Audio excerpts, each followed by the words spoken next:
हमारा solid state का एक बहुत ही इंपॉर्टेंट टॉपिक जो हम इस वीडियो में कवर करने जा रहे हैं and we are going to cover that in just 25 minutes.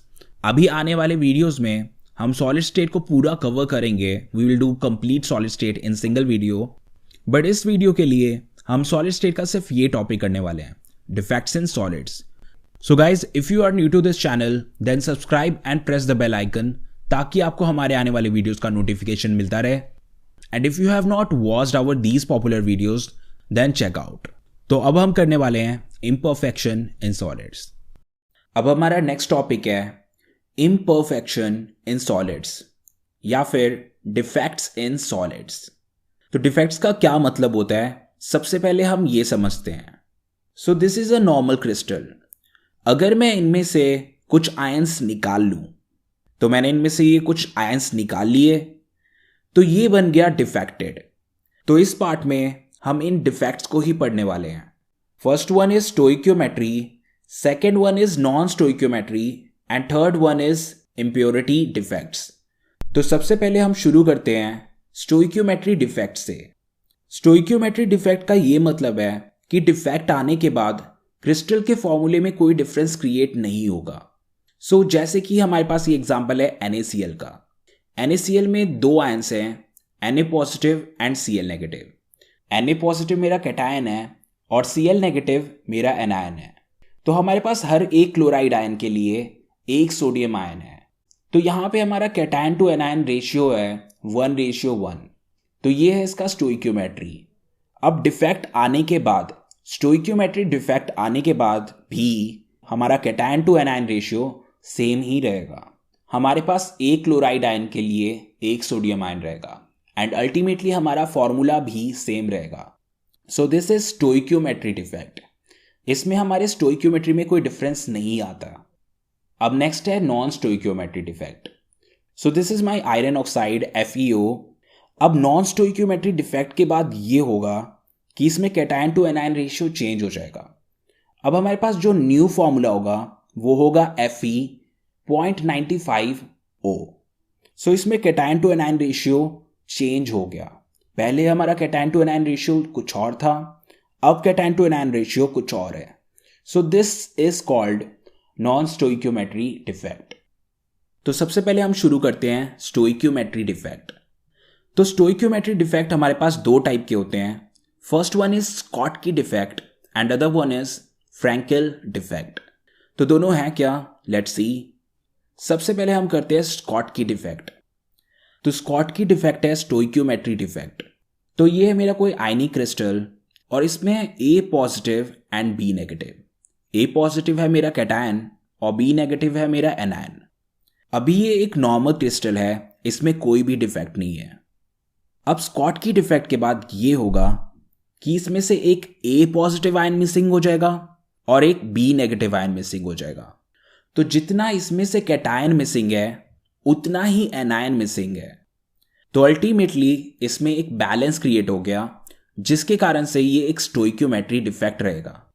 अब अगर ऐसा होता कि इसमें कैटायन ज्यादा रह जाता, एनायन कम, तो इस पर नेट चार्ज होता पॉजिटिव चार्ज। और अगर इसमें B negative charge positive charge से ज्यादा होता, B नेगेटिव A पॉजिटिव से ज्यादा होता, तो इस पे नेट चार्ज होता नेगेटिव।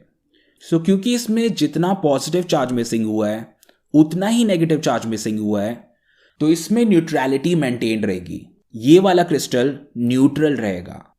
अब स्कॉटकी डिफेक्ट किस कंपाउंड में होता है?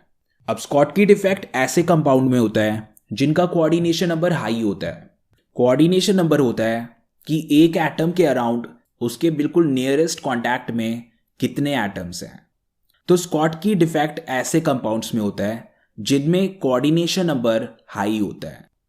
And another thing is small difference in size of cation to anion. तो यहां पे मान लो हमारा NaCl कंपाउंड है और उसमें दो आयंस हैं, Na positive and Cl negative. तो स्कॉटकी डिफेक्ट उन कंपाउंड्स में दिखता है जिनमें कैटायन के साइज और एनायन के साइज में ज्यादा डिफरेंस नहीं होता। तो ऐसे कौन से कंपाउंड्स हैं जिनमें हमें स्कॉटकी डिफेक्ट देखने के लिए मिलता है? First one is NaCl, second one is KCl and third one is CsCl। इनमें हमें स्कॉटकी डिफेक्ट देखने के लिए मिलता है। अब बात करते हैं इसके डेंसिटी की। डेंसिटी होता है मास upon volume, so that is density. तो स्कॉटकी डिफेक्ट में ओरिजिनली कंपाउंड ऐसा होता है। स्कॉटकी डिफेक्ट होने के बाद इसमें से कैटायन और एनायन मिसिंग हो गए, तो इसका ये मतलब हुआ कि पहले के मुकाबले अब इसका मास घट चुका है, तो इसका मास हुआ है ड्रॉप। अब बात करते हैं वॉल्यूम की। So this boundary indicates its volume. तो वॉल्यूम जितना पहले था वॉल्यूम अभी भी उतना ही है, बस इसमें चेंज हुआ है मास। और डेंसिटी होता है directly proportional to mass, because density is equal to mass upon volume. तो मास ड्रॉप होने के कारण डेंसिटी भी ड्रॉप होगी। तो स्कॉटकी डिफेक्ट होने के कारण हमारे क्रिस्टल का डेंसिटी डिक्रीज होता है। अब चलते हैं हम अपने नेक्स्ट डिफेक्ट पे, हमारे नेक्स्ट स्टोइक्योमेट्री डिफेक्ट पे, and that is Frenkel defect. तो अभी है ये मेरा एक नॉर्मल क्रिस्टल, इसमें है A positive ion and B negative ion. हमारा क्रिस्टल ए पॉजिटिव और बी नेगेटिव आयन का बना हुआ है। Now look at this A positive ion. अगर ये डिसलोकेट होके इधर आ जाए, this is our vacant site, इन्हें हम कहते हैं इंटरस्टिशियल साइट। अब हमारा जो ए पॉजिटिव आयन है वो इस इंटरस्टिशियल साइट पे आ गया है, वो अभी भी यहीं पे ही प्रेजेंट है। तो बेसिकली जो लॉस हुआ है वो इसी डोमेन में है, that is present in crystal. So इसके फॉर्मूले में कोई डिफरेंस क्रिएट नहीं होगा, बस सिर्फ ये डिफेक्टेड हो गया है।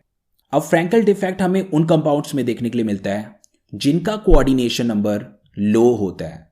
तो उनके एटम्स के डायरेक्ट कांटेक्ट में बहुत ही कम एटम्स होते हैं। तो इस टाइप के स्ट्रक्चर में जहां पे कोऑर्डिनेशन नंबर लो हो वहां पे हमें फ्रैंकल डिफेक्ट देखने के लिए मिलता है।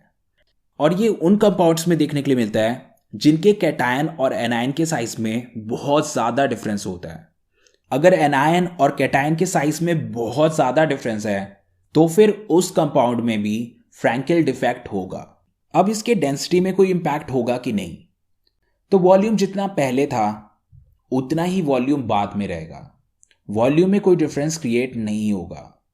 बट अगर हम मास की बात करें तो जो आयन यहां से डिसलोकेट हुआ है वो आयन अभी भी प्रेजेंट है। तो इसका ये मतलब हुआ कि जितना कंटेंट पहले था उतना ही कंटेंट बाद में है, यानी कि मास जितना पहले था मास उतना अभी भी है। सो मास में भी कोई डिफरेंस क्रिएट नहीं हुआ। तो ना मास में कोई डिफरेंस क्रिएट हुआ ना वॉल्यूम में कोई डिफरेंस क्रिएट हुआ, तो डेंसिटी में भी कोई डिफरेंस क्रिएट नहीं होगा। तो फ्रैंकल डिफेक्ट के कारण डेंसिटी में कोई इंपैक्ट नहीं पड़ेगा। स्कॉटकी में डेंसिटी ड्रॉप हुआ था बट फ्रैंकल में डेंसिटी में कोई इंपैक्ट नहीं पड़ेगा। अब स्कॉटकी और फ्रैंकल डिफेक्ट के बारे में कुछ और पॉइंट्स। अब इनमें क्योंकि आयन डिसलोकेट होते हैं तो उन आयन के कारण इलेक्ट्रिसिटी कंडक्ट हो सकती है। एंड सेकेंड इज, जब हमारे आयन लूज होते हैं तो वो एक होल क्रिएट कर रहे हैं और उन होल्स के कारण कंपाउंड में इंस्टेबिलिटी क्रिएट होती है। हमारा कंपाउंड पहले के मुकाबले कम स्टेबल हो जाता है। So this thing is obvious. And next is about Frenkel defect. तो यूजुअली हमारा कंपाउंड एक इंसुलेटर हो सकता है, बट अगर उसमें फ्रैंकल डिफेक्ट क्रिएट हो तो उसके कारण से ये होगा कि वो एक कंडक्टर बन जाएगा। जब हम उस कंपाउंड के पास इलेक्ट्रिक फील्ड डालेंगे तो वो इंसुलेटर एक कंडक्टर की तरह एक्ट करना शुरू कर जाएगा। सो this is called dielectric property, जिसके कारण एक इंसुलेटर कंडक्टर की तरह एक्ट करना शुरू कर देता है। और डाइइलेक्ट्रिक प्रॉपर्टी को हम मेजर करते हैं डाइइलेक्ट्रिक कांस्टेंट से। सो फ्रैंकल डिफेक्ट में हमारा डाइइलेक्ट्रिक कांस्टेंट इंक्रीज होता है। अब चलते हैं हम अपने नेक्स्ट टॉपिक पे, and that is non stoichiometric defect. So this is my FeO iron oxide. अब इसमें अगर डिफेक्ट क्रिएट होगा तो उसके बाद ये बन जाता है Fe.95O। तो इसमें हो रहा है नॉन स्टोइक्योमेट्री डिफेक्ट क्योंकि इसका फॉर्मूला चेंज हो रहा है। तो नॉन स्टोइक्योमेट्री इफेक्ट जनरली हमें ट्रांजिशन मेटल्स में, लैंथेनॉइड्स में और एक्टिनॉइड्स में देखने के लिए मिलता है। We get to see non stoichiometry defect in compounds formed of these elements. तो चलो अब हम करते हैं नॉन स्टोइक्योमेट्री डिफेक्ट। तो अब हम कर रहे हैं नॉन स्टोइक्योमेट्री डिफेक्ट। तो नॉन स्टोइक्योमेट्री डिफेक्ट में दो टाइप होते हैं, एक होता है मेटल एक्सेस और एक होता है metal deficient.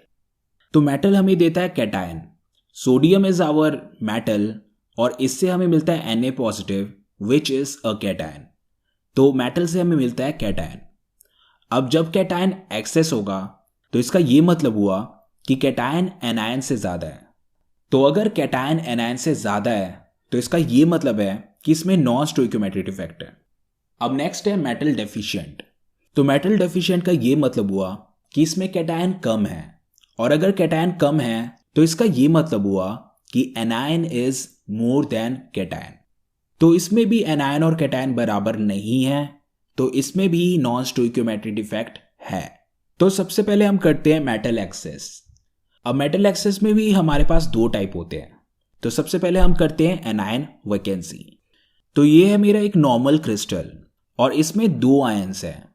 First one is A positive which is a cation and B negative which is an anion.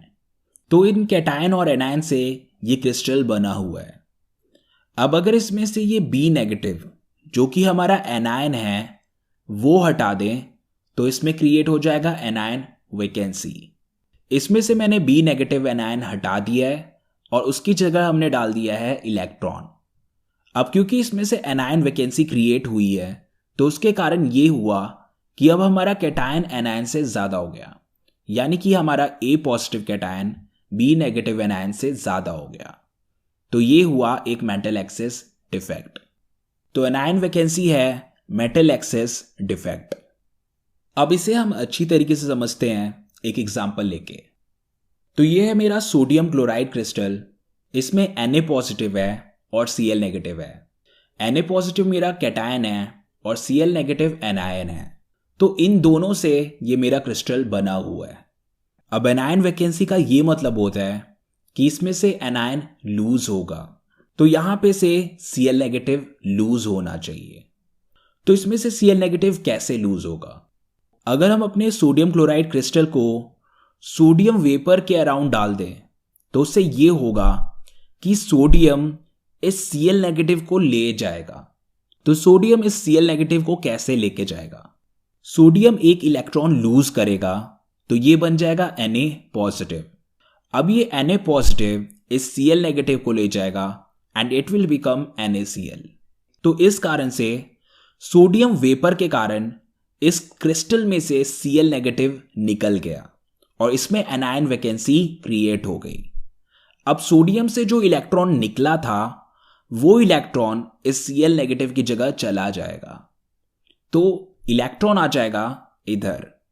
अब ये जो इलेक्ट्रॉन है उसे हम कहते हैं F सेंटर। सो ये इलेक्ट्रॉन लाइट को अब्सॉर्ब करके येलो कलर रिफ्लेक्ट करेगा। तो जब हम सोडियम क्लोराइड को सोडियम वेपर में डालेंगे तो हमें मिलेगा येलोइश कलर। तो जैसे यहां पे एनायन वैकेंसी हुआ है उसी तरीके से इन एग्जांपल्स में भी होगा। तो अगर हम लिथियम क्लोराइड को लिथियम वेपर में डाल दें तो इस केस में भी सेम ही चीज होगी, जिसके कारण से LiCl पिंक कलर का दिखेगा। और इसी तरीके से होता है पोटेशियम क्लोराइड में। अगर पोटेशियम क्लोराइड को हम पोटेशियम वेपर में डाल दें तो हमें मिलेगा वॉयलेट कलर। अब ये वाले साइट्स जहां पे इलेक्ट्रॉन्स हैं उन्हें हम कहते हैं F सेंटर। अब F सेंटर का मतलब होता है farbe centre. So this farbe centre is responsible for the colour. अब मेटल एक्सेस डिफेक्ट एक और टाइप का होता है and that is extra cation in interstitial sites. तो इसका क्या मतलब हुआ? तो ये है मेरा नॉर्मल क्रिस्टल, इसमें A पॉजिटिव आयन है और B नेगेटिव आयन है। अब अगर इसमें एक एक्स्ट्रा कैटायन आ जाए, यहां पे एक इंटरस्टिशियल साइट पे, एक वेकेंट साइट पे हमारे पास आ गया A positive which is hour extra cation, और इसी एक्स्ट्रा कैटायन को बैलेंस करने के लिए हमारे पास इंटरस्टिशियल साइट पे एक इलेक्ट्रॉन भी आ गया। तो इस तरीके से इसमें हुआ मेटल एक्सेस डिफेक्ट। तो अब हम इसे एक एग्जांपल देख के समझते हैं। तो ये है जिंक ऑक्साइड। इसमें होगा Zn2+ आयन और O2 नेगेटिव आयन। अब ये जो जिंक ऑक्साइड आयन है वो स्प्लिट होगा। उसे हीटअप करने पे हमें मिलेगा Zn2 positive plus O2 plus 2 electron. तो इस तरीके से हमारा जिंक ऑक्साइड क्रिस्टल हुआ ब्रेक। अब इसमें जो ये ऑक्सीजन है वो होगा गैशियस फॉर्म में और वो क्रिस्टल को छोड़ के निकल जाएगा। तो ऑक्सीजन हो गया लूज और बचा सिर्फ ये दो। हमारे पास एक ये कैटायन बचा और साथ में बचे ये दो इलेक्ट्रॉन। तो ये है मेरा वेकेंट साइट, यहाँ पे आ गया एक्स्ट्रा कैटायन और बचे दो इलेक्ट्रॉन। तो एक इलेक्ट्रॉन आ गया इस इंटरस्टिशियल साइट पे और एक इलेक्ट्रॉन आ गया इस साइट पे। सो this is how it will look ultimately. तो ये भी है मेरा मेटल एक्सेस डिफेक्ट। तो जिंक होता है मेटल और क्योंकि यहाँ पे हमारे पास है एक एक्स्ट्रा मेटल तो ये है metal excess defect. Now you can see कि हमारे पास यहाँ पे फ्री इलेक्ट्रॉन्स हैं। ये जो इलेक्ट्रॉन्स हैं दीज आर फ्री इलेक्ट्रॉन्स और इन फ्री इलेक्ट्रॉन्स के कारण इसमें इलेक्ट्रिसिटी कंडक्ट होगी। तो फ्री इलेक्ट्रॉन्स के कारण ये बन जाएगा एक सेमीकंडक्टर। तो सेमीकंडक्टर क्या होता है? Semiconductor is something in between insulator and conductor. ये इंसुलेटर और कंडक्टर के बीच में होता है। अब जो जिंक ऑक्साइड का क्रिस्टल था वो इनिशियली एक इंसुलेटर था, बट डिफेक्ट क्रिएट होने के कारण ये बन गया conductor. So this thing is a semiconductor. तो हमने मेटल एक्सेस डिफेक्ट कर लिया है। अब बारी है मेटल डेफिशिएंसी डिफेक्ट की। तो हमारे पास ये एक नॉर्मल क्रिस्टल है जिसमें A पॉजिटिव और B नेगेटिव आयंस है। A positive is my normal cation और अगर इसमें मैं एक हायर चार्ज का कैटायन ऐड कर दूं, अगर इसमें मैं एक A2 पॉजिटिव आयन ऐड कर दूंगा तो ये अनबैलेंस्ड हो जाएगा। अब इस हायर चार्ज को एकोमोडेट करने के लिए इन्हें कुछ आयंस को निकालने पड़ेंगे। A2 पॉजिटिव के कारण इसमें दो पॉजिटिव चार्ज और ऐड हो गए और बैलेंस क्रिएट करने के लिए अब हमें दो पॉजिटिव चार्ज और घटाने होंगे। तो एक A2 पॉजिटिव को इसमें एकोमोडेट करने के लिए हमें इसमें से दो A पॉजिटिव को हटाने पड़ेंगे। +2 ऐड हुआ तो +2 घटना भी चाहिए। तो ये दो स्पॉट हैं जहां पे A पॉजिटिव आयंस थे और वो दोनों A पॉजिटिव आयन इसमें से निकल गए। अब जाके इसमें हम एक A2 पॉजिटिव ऐड कर देते हैं। तो इसके हमारे पास 3 एग्जांपल्स हैं, iron oxide, iron sulphide and निकल ऑक्साइड। तो ये था हमारा मेटल डेफिशिएंसी डिफेक्ट। अब चलते हम अपने नेक्स्ट डिफेक्ट पे and that is impurity defect. So let's do impurity defect. तो इम्प्योरिटी डिफेक्ट भी बिल्कुल पिछले वाले के तरह ही होता है। इसमें भी बिल्कुल सेम ही काम हो रहा है। इसमें से हमारा एक आयन मिसिंग है। ये हमारा एक स्पॉट यहाँ पे कैटायन होना चाहिए था, दैट इज मिसिंग। और एक हमारे पास हायर चार्ज का कैटायन है। हमारे पास इस स्पॉट में एक हायर चार्ज का कैटायन है, बट यहाँ पे हमारे पास जो हायर चार्ज का कैटायन है that is of different species, वो अलग स्पीशीज का है। तो हम एक एग्जांपल करके देखते हैं। तो ये है मेरा एक नॉर्मल NaCl क्रिस्टल और इसमें हम ऐड करेंगे स्ट्रोंशियम क्लोराइड। तो स्ट्रोंशियम क्लोराइड से मुझे ये मिलेगा स्ट्रोंशियम आयन। तो बिल्कुल पिछले वाले की तरह अगर इसमें हम दो पॉजिटिव चार्ज एक्स्ट्रा ऐड कर रहे हैं तो दो पॉजिटिव चार्ज घटने भी चाहिए। तो ये स्ट्रोंशियम आयन दो Na पॉजिटिव को हटा देगा। तो ये स्ट्रोंशियम आयन आ गया इसमें और इसमें से इन दो स्पॉट में से दो Na पॉजिटिव आयन मिस हो गए। तो आप ये चीज़ नोटिस कर सकते हो कि ये पिछले एग्जाम्पल की तरह ही है, बस इस बार ये डिफरेंस है कि इस बार एटम सेम स्पीशीज का नहीं है, इस बार एटम फॉरेन स्पीशीज का है और इस फॉरेन एटम के कारण ही इसे हम कहते हैं impurity. This is called impurity defect. अब इसके अलावा हमारे पास एक और एग्जाम्पल है and that is CdCl2 in AgCl। तो इस बार हमारे पास AgCl का क्रिस्टल होगा और उसमें cadmium ion Ag positive ion को रिप्लेस करेगा। सो this is also impurity defect. अब हम इम्प्योरिटी डिफेक्ट का दूसरा टाइप करने वाले हैं and that is in covalent solids. अभी हमने जो किया that was for ionic solid, अब हम देख रहे हैं कोवेलेंट सॉलिड्स के लिए। तो हम देखते हैं सिलिकॉन। ये है सिलिकॉन का नेटवर्क। सिलिकॉन का नेटवर्क इस तरीके का होता है। सो सिलिकॉन में होता है कोवेलेंट बॉन्डिंग, यानी कि ये इलेक्ट्रॉन शेयर करके बॉन्डिंग बनाता है। तो सिलिकॉन अपने आसपास वाले सिलिकॉन के साथ इलेक्ट्रॉन शेयर करके अपनी बॉन्डिंग बनाता है। अब ये जो सिलिकॉन का नेटवर्क है इसको हम डिसरप्ट करेंगे किसी फॉरेन एटम को डाल के। Will use some foreign atom और वो इस नेटवर्क को डिसरप्ट करेगा। तो जो मेरा सिलिकॉन होता है वो होता है ग्रुप 14 का एलिमेंट। ग्रुप 14 में हमारे पास होता है कार्बन, सिलिकॉन और जर्मेनियम। तो आपको पता होगा कि कार्बन कैसा होता है। कार्बन के वैलेंस इलेक्ट्रॉन में होते हैं 4 इलेक्ट्रॉन। तो ग्रुप 14 में जितने भी एलिमेंट्स हैं सभी के आउटर मोस्ट शेल में होते हैं 4 इलेक्ट्रॉन्स। सो इस सिलिकॉन के पास सिर्फ ये 4 इलेक्ट्रॉन्स होंगे। ये 4 इलेक्ट्रॉन इस सिलिकॉन के हैं और बाकी के जो इलेक्ट्रॉन बचे हैं वो इससे मिले शेयरिंग से। जो आसपास ये सिलिकॉन्स है, ये 4 सिलिकॉन, इन्होंने अपने इलेक्ट्रॉन इस सिलिकॉन के साथ शेयर किया है और इस तरीके से यहाँ पे एक कोवेलेंट बॉन्डिंग डेवलप हुई है। और यही कोवेलेंट बॉन्डिंग बार बार रिपीट होने के कारण हमारे पास ये एक नेटवर्क क्रिएट हो गया। So that's how our silicon will look like. अब अगर इसमें मैं कोई भी ग्रुप 13 का एलिमेंट डालता हूं या फिर ग्रुप 15 का एलिमेंट डालता हूं तो इसमें इंप्योरिटी डेवलप होगी। तो क्या होता है ग्रुप 13 और ग्रुप 15? Let's draw it.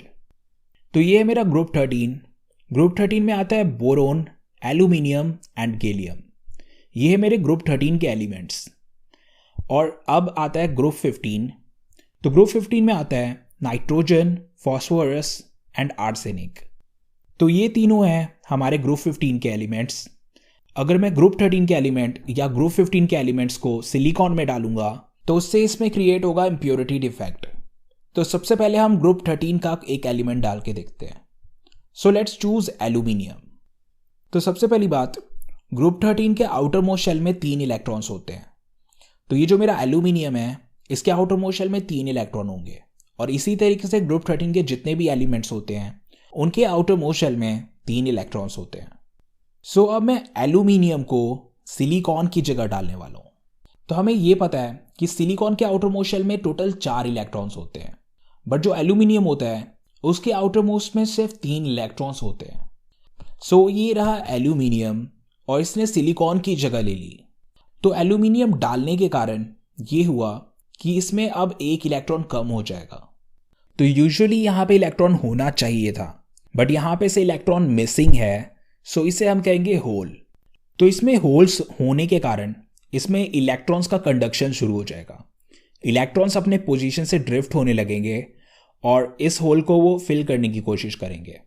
तो इस तरीके से इसमें इलेक्ट्रॉन का मूवमेंट स्टार्ट हो जाएगा और अगर इलेक्ट्रॉन का मूवमेंट स्टार्ट हुआ तो इसमें इलेक्ट्रिसिटी कंडक्ट होनी शुरू हो जाएगी। सो अगर मैं सिलिकॉन के नेटवर्क में एल्यूमिनियम की डोपिंग करता हूं तो वो कंडक्टिव बन जाता है, वो इलेक्ट्रिसिटी कंडक्ट करना शुरू कर देता है और इसे हम सेमीकंडक्टर कहते हैं। अब इसमें क्योंकि होल क्रिएट हुआ है तो इसे हम कहते हैं पी टाइप सेमीकंडक्टर। तो जो भी हमारे रेडियो होते हैं, ट्रांजिस्टर्स होते हैं, तो उनमें ये वाले सेमीकंडक्टर यूज किए जाते हैं। अब हम ग्रुप 15 को देखते हैं। अब ग्रुप 15 में हमारे पास है नाइट्रोजन, फॉस्फोरस एंड आर्सेनिक। तो ग्रुप 15 वाले एलिमेंट के आउटर मोस्ट शेल में 5 इलेक्ट्रॉन होते हैं।